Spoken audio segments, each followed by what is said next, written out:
하나님께 영광의 박수 올려드립니다. 네, 한 주간 동안 잘 지내셨습니까?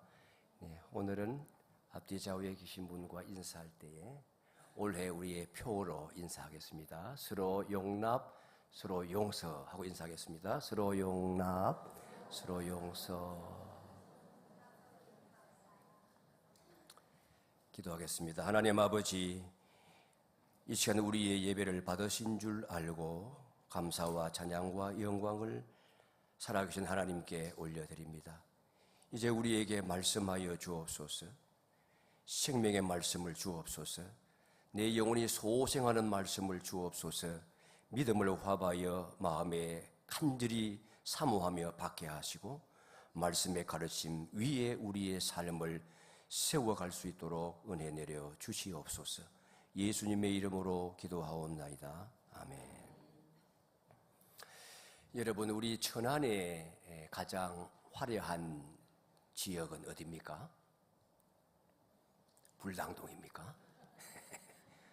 불당동 사시는 분들 좋으시겠습니다. 정말 자주는 가지 않지만 밤에 한번 가보면 진짜 불야성을 이루어요. 서울의 강남은 그보다 더 하겠죠? 여러분, 세계의 유수한 유명한 도시들 밤낮 없이 화려합니다. 눈부시게 발전해서 그 첨단의 기술을 자랑하고 또 문화가 아주 아름답게 꽃피우고 정말 화려한 모습을 보이지만 그 화려함의 이면에는 영적인 어두움이 있습니다. 온갖 이글거리는 탐욕이 있고 상대를 죽여야 내가 사는 치열한 다툼이 있고 음란함이 있고 미신이 있고 우상숭배가 가득하고 그런 영적인 혼란이 있습니다. 우리는 에베소에서 일어난 상황을 오늘 보게 되는데 이 에베소도 마찬가지예요. 매우 화려한 도시, 고대적의 풍요로운 도시 중에 하나였지만은 동시에 매우 어두운 도시였어요. 그런데 이 도시가 하나님의 말씀이 들어가니까 성령이 말씀을 가지고 사람의 마음속에 움직이니까 변화가 일어나는 거예요. 온 도시가 뒤집히는 장면이 오늘 본문에 나와요. 그래서 이 내용이 우리에게 주는 교훈이 무엇인지 오늘은 생각해 보아야 되겠습니다. 첫째는 이 복음은 그 자체가 능력이 있기 때문에 선포되어지면 역사가 일어납니다. 8절 말씀에 보시면 사도 바울이 에베소에 가서 늘 하던 대로 먼저 회당으로 가요. 그리고 회당에서 3개월 동안 계속 가르치는 거예요. 가르치는데 이 유대인들의 마음이 완악해서 말씀을 듣지 아니하고 가르침의 내용을 본문에서는 도라고 말해요. 도, 길을 의미하는 것이고 그 당시에 진리를 칭하는 단어예요.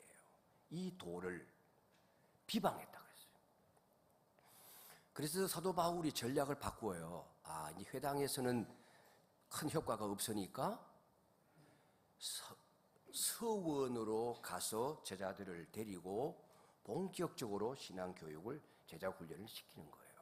그 서원이 무슨 서원입니까? 잘 아는 두란노 서원이에요.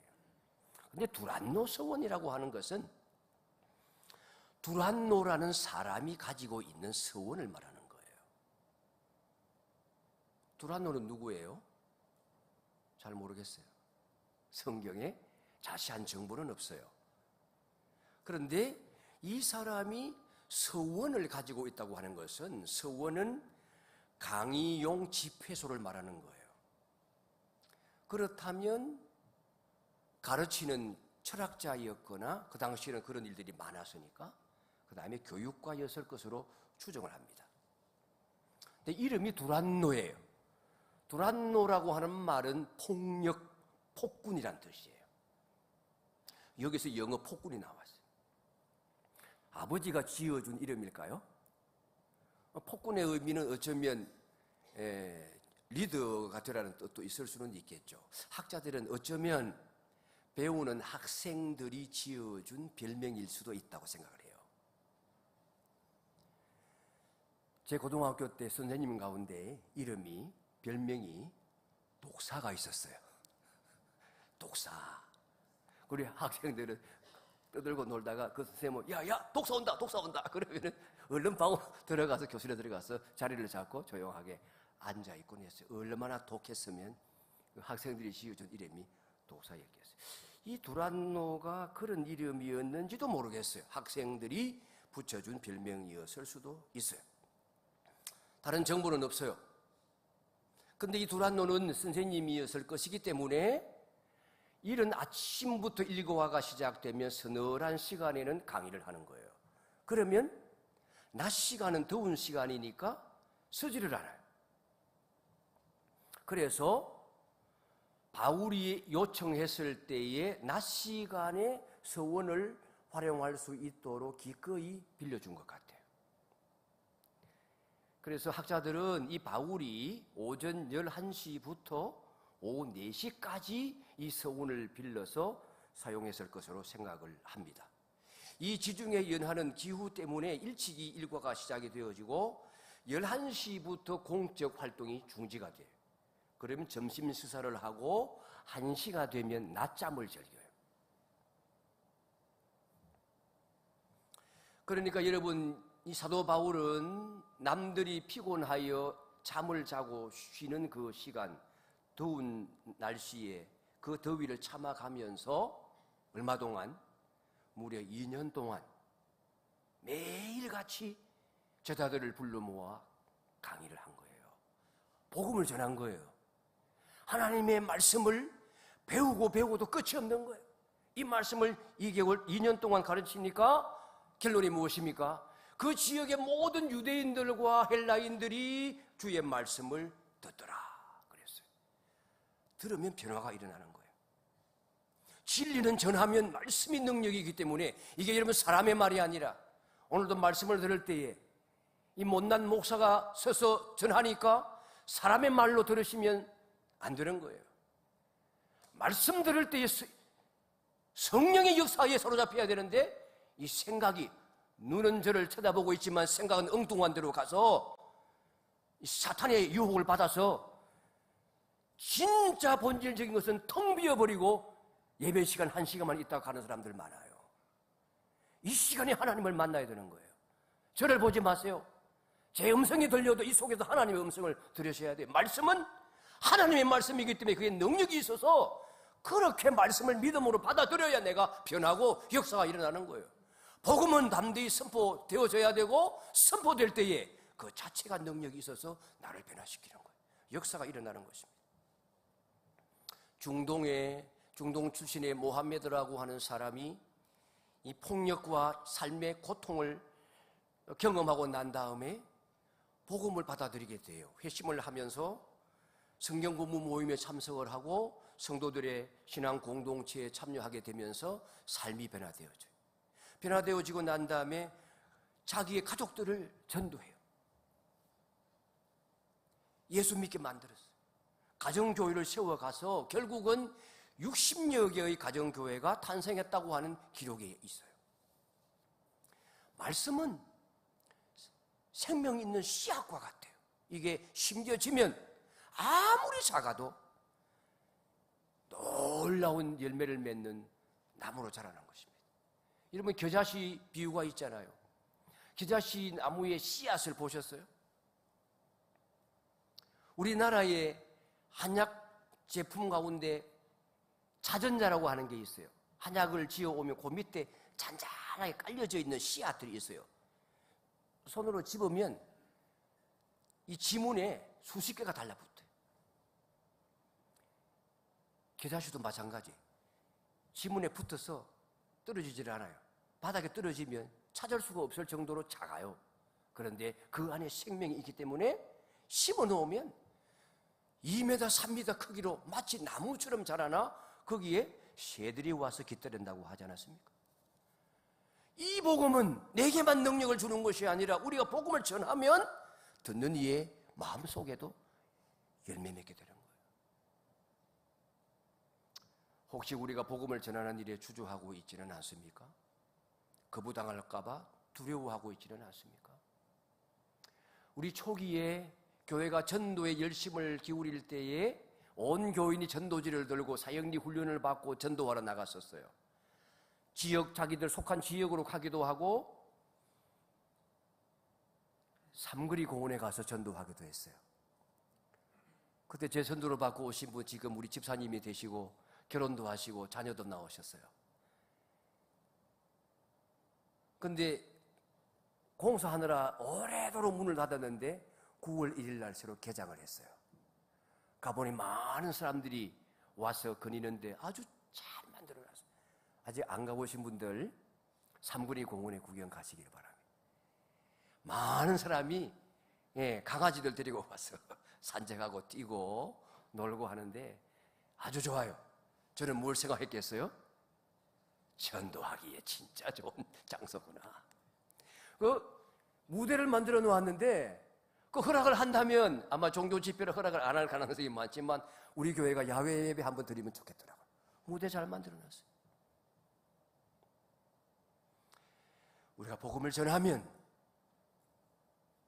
결국은 하나님께서 책임지십니다. 우리의 책임은 복음 전하는 거예요. 담대하게 전할 때에 역사가 일어납니다. 올 한 해도 복음 전하여 영혼 살리는 열매 맺게 되기를 주의 이름으로 축원합니다. 전도 대상자, 태신자 다 작정하셨죠? 작정하지 아니하신 분들도 기회가 오고 있습니다. 기도하시면서 찾으시기를 바랍니다. 두 번째로 오늘 본문이 극적인 장면으로 넘어갑니다. 모방 신앙은 결국 무너진다는 사실을 여기에서 보여줘요. 하나님께서 바울을 통해서 특별한 능력을 나타내셨어요. 바울이 가지고 있는 손수건 아마 천막 짓는 작업을 이때도 했을 수 있어요. 땀을 닦았을 거 아니에요. 앞치마가 있어요. 일할 때 쓰는 그와 같은 옷이었을 거예요.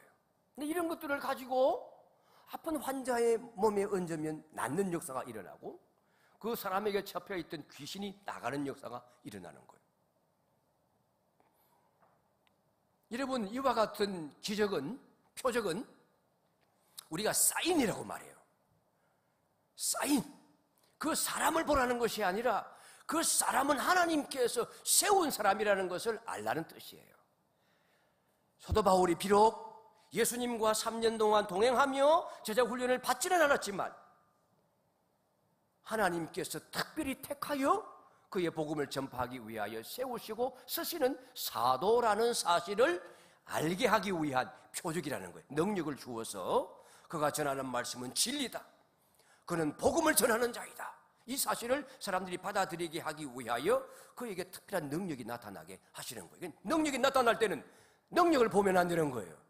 그 능력을 가진 자가 가르치는 예수님을 보아야 되는 거예요. 사도 바울은 그렇게 하나님 앞에 쓰임을 받았어요. 그런데 이 하나님의 능력을 흉내내는 사람들이 나타난 겁니다. 13절 보시면 이들이 돌아다니며 마술을 행하는 유대인들이라고 그랬어요. 마술을 행한다. 이건 조금 이따가 설명을 드릴 거예요. 근데 그 중에 제사장 스게와의 7 아들이 있었는데 이 7 아들이 사도 바울을 흉내내는 거예요. 그래서 그 예수님의 이름을 빙자해서 사도 바울이 그렇게 하니까 그들도 그렇게 귀신을 쫓아내려고 한 거예요. 13절에 시험 삼아 악귀 들린 자들에게 주 예수의 이름을 불러 말하되 내가 바울이 전하는 예수를 의지하여 너희에게 명하노라. 근데 여러분, 귀신이 나가기는커녕 뭐라고 말합니까? 내가 예수님도 알고 바울도 아는데 너희들은 누구냐? 이러면서 오히려 덮쳐서 짓눌러서 상처나게 만들고 도망가려고 하니까 옷을 벗겨가지고 벌거벗은 상태로 도망을 친 거예요. 망신 중에 망신을 그렇게 당할 수가 없는 일이 벌어진 겁니다.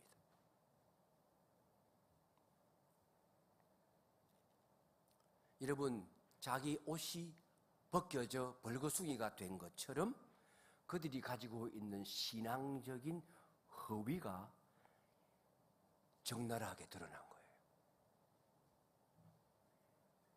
모방신앙, 흉내내는 신앙, 얼마든지 할 수 있어요.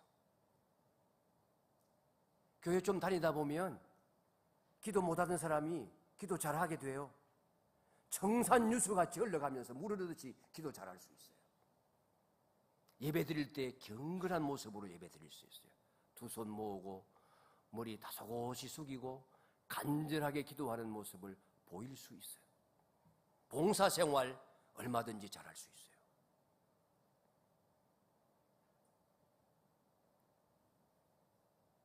가짜 신자로서 10년, 20년, 30년, 40년 교회 얼마든지 다닐 수 있어요.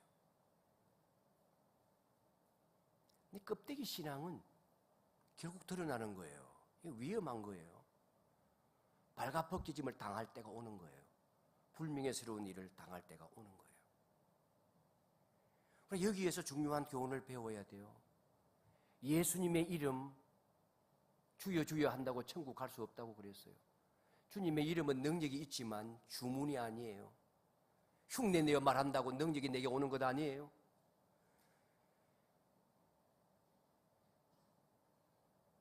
내가 예수님을 인격적으로 모셔드리고 내 안에 계신 성령님과 긴밀한 교제 속에 주님의 이름을 부를 때에 그 주님의 이름이 내게 능력으로 나타나는 거예요.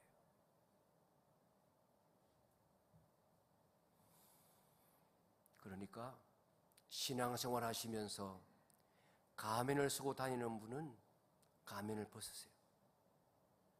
하나님 앞에 참된 자아와 대면하세요. 자기 자신과 진실되게 하나님 앞에 마주하세요. 하나님을 전인격적으로 만나고 영접하세요. 그 경험이 없는 사람은 하나님을 사귈 수 없고 하나님 닮아갈 수 없고 하나님 따라갈 수 없어요. 구원에 이르지 못합니다. 여러분, 우리가 아무리 최신 기종의 스마트폰을 가지고 있다고 해도 방전된 스마트폰은 충전기에 연결되지 않으면 금세 꺼져버려요. 우리 믿음이 성령과 연결되지 않으면 매 순간 성령의 가르침을 따라서 겸손하게 섬기지 않으면 아무리 포장해도 다 드러나게 되어 있어요. 오래가지 못해요. 나의 신앙은 진짜인가 가짜인가? 이건 늘 물어봐야 돼요. 부모님의 신앙을 빌려서 내가 지금 살고 있는 것은 아닌가? 교회 다닌 기간이 길어서 다른 사람들 흉내내면서 불안불안하게 지금 살아가고 있는 것은 아닌가? 아니면 성령과 인격적으로 잘 연결되어져서 하나님 앞에 진실된 삶을 내가 살아가고 있는가? 물어봐야 돼요. 모방신앙은 결국은 무너집니다. 그러나 진짜 믿음은 흔들리지 않아요. 누가 뭐라 그래도, 어떤 시험이 와도, 어떤 환난이 닥쳐도 참된 믿음은 굳세게 서 있는 겁니다. 마지막으로 진짜 신앙은 변화를 가져옵니다. 내가 변하고 나만 변하는 게 아니라 내 가정이 변화되고 내 교회를 변화시키고 우리가 속한 공동체, 이 사회, 이 도시를 변화시키는 겁니다. 스게와의 아들들이 망신을 당한 사건이 온 동네에 소문이 다 퍼졌어요. 소문이 퍼짐과 동시에 사람들의 마음에 살아계신 하나님과 구주 되시는 예수님에 대한 두려움이 생기기 시작했습니다. 그로 인해서 믿는 자들 가운데서도 놀라운 변화가 일어났어요. 1세기에 이 에베소는요, 세계 7대 불과 사이라고 하는 아르테미스 신전이 있었던 도시예요. 사진 한번 보여주십시오.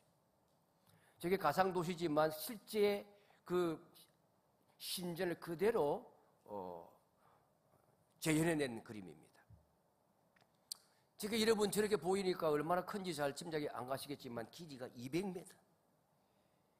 저 기둥이 어마어마해요. 직경이. 우리 선교 유적지 탐방팀이 저기에 갔었거든요. 저거 다 무너졌어요. 그런데 기둥 몇 개는 세워져 있는 거예요. 가이드가 여기 오셔가지고 한번 둘러보시라고 몇 명이 에워싸야지 둘러설 수 있는가. 우리 집사님, 군사님 6, 7명이 이렇게 두 팔을 벌리고 에워서야지 되는 거예요. 엄청 굵기가 대단하고 높이가 높은 거예요. 그리고는 저 위에 보시면은 아르테미스 여신상이 세워져 있고 좌우에 짐승이 있잖아요. 저 모양이에요. 근데 저게 아르테미스 여신을 섬기는 곳이 많았기 때문에 여러 개의 아르테미스 신상이 발굴이 되었어요. 바티칸 박물관에도 있고 저건 에베소 박물관에 전시되어져 있는 거예요. 저 보세요. 아데미 여신상. 다이애나예요. 가슴에 뭐가 저렇게 많습니까? 그 젖가슴이라고 사람들이 생각을 해요. 21개. 근데 어떤 사람들은 저게 계란 알 같다고 생각을 하고 어떤 사람들은 황소불알이라고 생각을 해요. 근데 저 사람들이 황소를 섬겼어요. 제사를 지내고 나면 아데미 여신상을 들고 가면서 제사가 끝나고 나면 황소를 잡아가지고 제물에 바쳤는데 그 불알을 특별히 신성시했어요. 그게 그러니까 다산 풍요의 상징인 거예요. 젖가슴이라고 해도 마찬가지인 거예요. 근데 저 여신을 섬기는데 아르테미스 신상에 부적과 같은 주문을 적어놓고 거기에 특별히 가면 신령한 은혜를 얻고 힘을 얻고 여러 가지 병이 치유되어지고 애기 떠나가고 그리고 복을 받게 되어지고 자녀를 많이 낳게 되고 건강하게 되는 이런 복을 받는다고 생각을 해서 이 에베소 사람만 아니라 그 주변에 있는 사람들이 완전히 마술에 빠져 있어요. 마술과 마법과 부적, 점술 여러 가지 이 주문에 사로잡힌 그런 문화 속에 살았던 거예요. 그러니까 여러분 에베소는 그래서 특별히 에베소 사람들이 그 주술사들이 만들어내는 주문이 있었어요. 헬라어로 써서 잘 모르시겠지만은 저 주문을 뭐라 그러는가 하면 아스키 카타시스 공식이라고 그래요. 보여주셔야죠. 화면.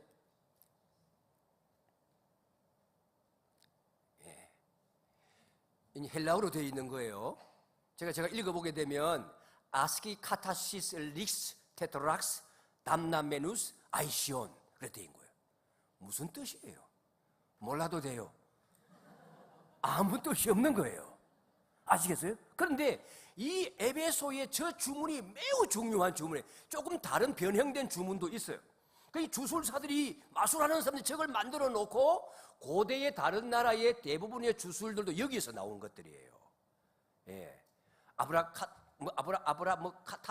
그런 게 있어요. 예. 다 여기서 나온 거예요.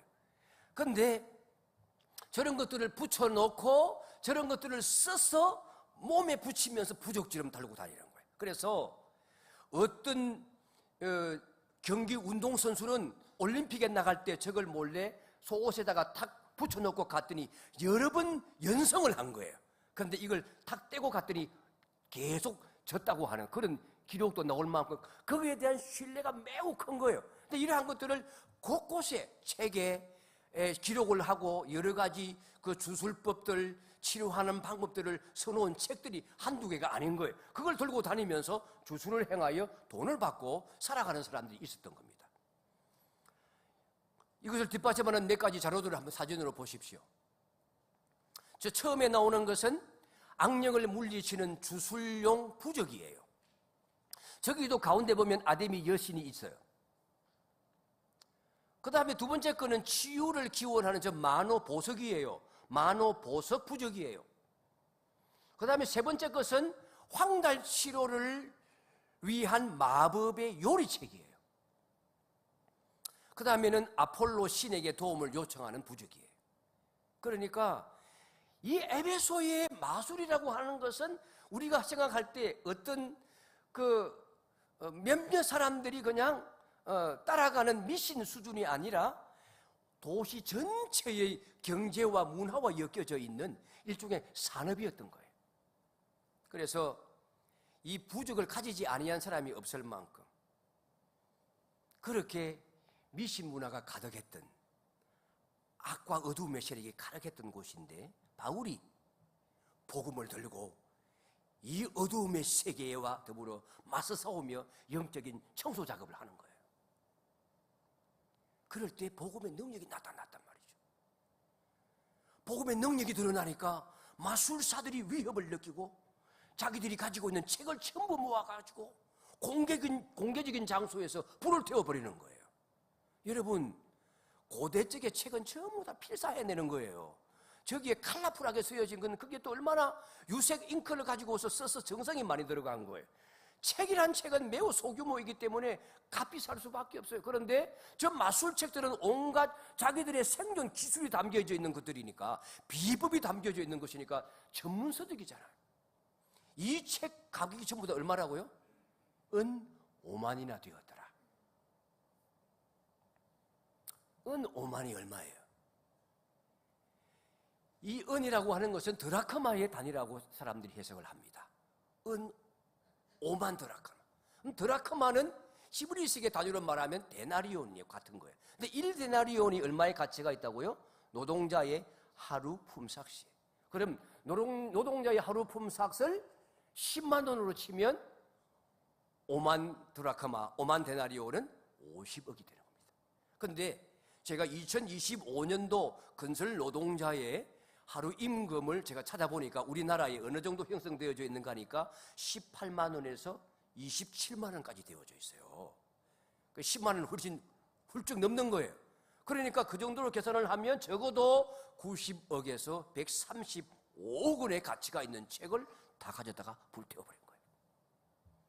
여러분, 이건요 단순한 신앙 결단의 수준을 넘어가는 거예요. 핵심적인 마술을 감당하는, 그 사회를 압도하고 있는 문화의 핵심적인 리더 역할을 하고 있는 이 마술사들이 책을 가져와서 이 엄청난 양의 책들을 모두 불태웠다고 하는 것은 그 사회를 압도하고 있는 그 사회의 경제적인 질서 자체에 충격을 주는 사건이 되는 겁니다. 아마 어떤 사람들은 그런 생각할지 몰라요. 아니, 그렇게 비싼 가치가 있는 책들을 왜 불태우나, 다른 사람한테 팔아서 다른 사람한테 나눠주면 되지. 그건 가룟 유다 같은 생각이에요. 가룟 유다가 그런 생각했잖아요. 여러분, 이 마술사들은 그 책 하나도 아까워하지 않았어요. 그 돈으로 팔아가지고 돈으로 환산해서 재산을 새롭게 가지려고 생각하지 않았어요. 자신들이 의지했던, 신뢰했던 경제활동의 기본이 되어지는, 어쩌면 그런 도구가 되어지는 것들을 다 불태워버린 거예요. 이것은 죄와 완전히 단절하는 행동을 상징하는 것입니다. 오직 예수님만 따르겠다고 하는 결단을 보여주는 거예요. 우리가 여기서 깨닫는 건 뭡니까? 잘못을 알고 죄인 줄로 안다고 한다면 돌이켜야 되는데, 그 돌이키는 우리는 회개라고 하는데, 회개에는 언제나 거기에 상응하는 대가가 따른다는 사실이에요. 참된 회개는 말로만 하는 게 아니에요. 행동으로 나타나야 되는 거예요. 삶 속에서 죄와 완전히 단절하는 행동. 하나님 앞에 진심으로 통회하고 자복하고 뉘우치고 하나님 앞에서 완전히 돌아서는 이런 행동을 회개는 요구하는 겁니다. 영국의 정치가 중에 윌리엄 윌버포스라고 하는 분이 계세요. 이분이 18세기 때 사람입니다만 평생 노예제도 폐지하는 데 헌신한 사람이에요. 여러분, 그 당시에는 여러 열강들이 이 노예들을, 사람들을, 멀쩡하게 사는 사람들을 붙잡아와서 노예로 팔아먹고 노예로 부리던 시대예요. 18세기. 그 아프리카에 그 자기들 나라에 자기들이 살고 있는데 이 기독교가 들어와서 발전한, 문명이 발전된 나라들이 다 제국, 주의적인 정신을 가지고 하나님의 뜻에 어긋나게끔 나라를 점령해 가면서 그 노예들을 전부 다 잡아봐가지고 팔아먹는 대서양 노예 무역들이 성행했던 시대예요. 1200만 명 이상이 그렇게 이송돼 남의 나라로 끌려가는 거예요. 잘 살고 있다가 큰 배 하나 오더니 술이 가득 든 병을 육지로 던져놓고 이게 뭔가 하고 마시고 취하고 나면 그때에 뛰어들어가 가지고 포박을 해가지고 배에 끌고 와서 가서 커피 재배지에 농사꾼으로 만들고 집에 데려가서 하인으로 만들고 부려먹고 말 안 들으면 패서 죽이기까지 하는 그런 시대에 영국이 이 노예 무역 1위 국가였어요. 기독교 국가가. 저 제국주의 나라들이 이걸 회개한 적이 있나 몰라. 사과한 적이 있나 몰라. 독일 나라는 끊임없이 사과하잖아요. 저들의 그 악행에 대하여. 이때의 이 윌버포스가 노예제도의 폐지에 헌신하는 거예요. 근데 여러분, 이 사람이 처음부터 그런 사람이 아니었어요. 윌버포스는 영국 상류층의 부유한 집안에서 태어났기 때문에 부족함 없이 성장했습니다. 그리고 아주 그냥 주변에 젊은 시절부터 귀족들이 들끓었어요. 사교 모임에 가고 향락을 즐기고 허영심에 사로잡혀서 자연스럽게 정치 세계로 들어갔는데, 정치하는 것도 돈 벌기 위한 것도 아니에요. 내가 명예를 높이기 위하여 인기를 얻기 위해서 정치를 하게 되어졌는데, 그러다가 어느 날 아무런 신앙에 관심도 없고 도덕심도 관심이 없던 그가 친구 따라 여행을 가게 되는데, 그 친구가 아이작 밀러라고 하는 친구예요. 그 이후에 이 친구가 경건한 친구가 되어서 그 이후에 목회자가 됩니다. 이 친구와 함께 여행을 하던 중에 성경을 접하게 되고 기독교 서적을 접하면서 회심하게 되는 겁니다. 회심을 하고 하나님의 말씀을 깨닫고 나니 나의 삶이 잘못되었고 이 사회의 구조가 잘못된 것을 알면서 이 평생 동안 노예 제도 폐지하는 일에 그의 삶을 헌신하는 거예요.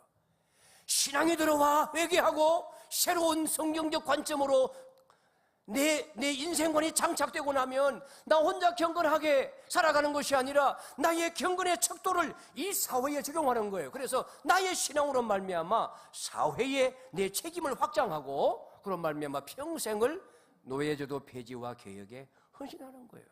나의 신앙도 마찬가지예요. 내 신앙이 나의 경건 생활에만 머무는 것이 아니라 사회 구조를 변화시키는 불길로서 얼마든지 작용할 수 있는 겁니다. 자, 그렇다면 오늘 우리에게도 이 마술다들이 허위의식을 가지고 흉내 한번 내어보다가 망신 중에 망신을 당하는 것처럼 우리의 삶도 우리의 신앙도 겉으로는 번지르르 하고 좋은데 직분은 이것저것 다 받아 있는데 아직도 버리지 못한 나만의 마술책을 가지고 있지는 않은가. 못된 죄의 습관, 음란물들, 미신과 무속에 대한 신앙, 영적인 교만함,